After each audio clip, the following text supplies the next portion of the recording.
जनाब सदर, पेश करदा करारदाद हम आजाद हैं। हमसे मुराद पाकिस्तान में जीता जागता सांस लेता एक एक इंसान, और आजाद से मुराद बेखौफ, लेकिन हमारे सरों पर तो हर वक्त खौफ की तलवारें मंडराती हैं। आजाद से मुराद खुद मुख्तार, लेकिन हमारे सियासतदान तो कचकोल थामे अमेरिका के सामने अपनी कौम की अहमियत का सौदा करते हैं। आजाद से मुराद किसी के ताबे ना होना, लेकिन हम तो आज भी उन्हीं जागीरदारों, उन्हीं वडेरों, उन्हीं लुटेरों, उन्हीं जाबिर, उन्हीं जालिम, उन्हीं बेहिस और बेबस हुक्मरानों के ताबे हैं। तो मंतक की एतबार से करारदाद अभी और इसी वक्त मुस्तरद होती है। अगर ऐवान में बैठा कोई एक नौजवान भी खड़े होकर ये कह दे कि हाँ, जितनी आजादी हमें मिली है इतनी ही काफी है, तो मैं अभी और इसी के वक्त यहाँ के बजाय वहां खड़ी हूँ। लेकिन जनाब सदर, हम आजाद नहीं। और ये किस आजादी की बात करते हैं जिस मुल्क में वाटर कूलर से लटकते हुए गिलास को भी जंजीरों में जकड़ के रखा जाता हो, उसमें इंसान क्या आजाद होंगे? जनाब सदर, हम आजाद नहीं है। जनाब सदर, असल में मवाफकत में आने वाली मुकर्ररा खुद को डिज्नीलैंड की प्रिंसेस समझती हैं, क्योंकि ये जो कहानी हमें सुनाती नहीं वो पाकिस्तान तो हमने कभी देखा ही नहीं। जनाब सदर, जिस मुल्क के सियासतदानों की तरक्की का आलम ये हो कि उनकी दौलतों में दिन दुगनी और रात चुगनी होती हो, और तरक्की का दारोमदार ये हो, तो फिर मैं कैसे कहूँ कि हम आजाद हैं? जिन मुल्क के सियासतदानों के नाम पनामा लीक्स में लीक होते हो और स्टोर मचने पर फकत अवाम को लैपटॉप का लॉलीपॉप दे जाता हो, तो मैं कैसे कहूँ कि हम आजाद हैं?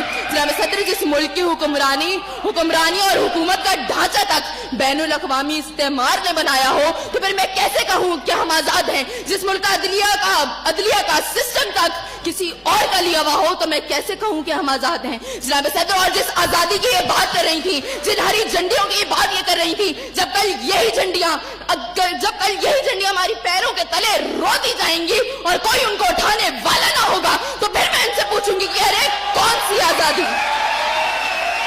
जनाब सदर, हम आजाद नहीं कि जब कश्मीर में हमारे भाइयों को मार मार के उनका भुतस निकाला जा रहा था, तो हम भारतीय मूवी सुल्तान को पाकिस्तान में सबसे मकबूल तरीन फिल्म बनाने में मसरूफ थे। तो मैं कैसे कहूँ कि हम आजाद हैं? जब बॉर्डर के पार हमारे मुसलमान भाइयों को मारा जा रहा था, तो मेरे मुल्क के सियासतदान आम की पेटियां और साड़ियां तोहफे में उनको भेज रहे थे। तो मैं कैसे कहूँ कि हम आजाद हैं? जनाब सदर, और हमारे नौजवानों के लिए, अभी रोड पर मैं देखती भी आई, हमारे नौजवानों के लिए आजादी का मकसद फकत बाइकों के साइलेंसर फाड़ के निकालने तक महदूद है। तो मैं कैसे कहूँ कि हम आजाद हैं?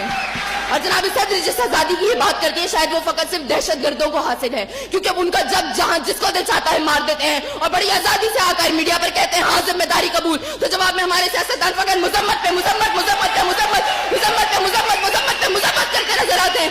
अरे कौन सी आजादी जिस देश में हर सिमत बर्बादी के साए हो और मुल्क के हर कोने में जुल्म और जबर के बादल छाए हो? तो मैं कैसे खुद को आजाद कहूँ जहाँ हक को हक कहने में जबान मेरी थर्राती है?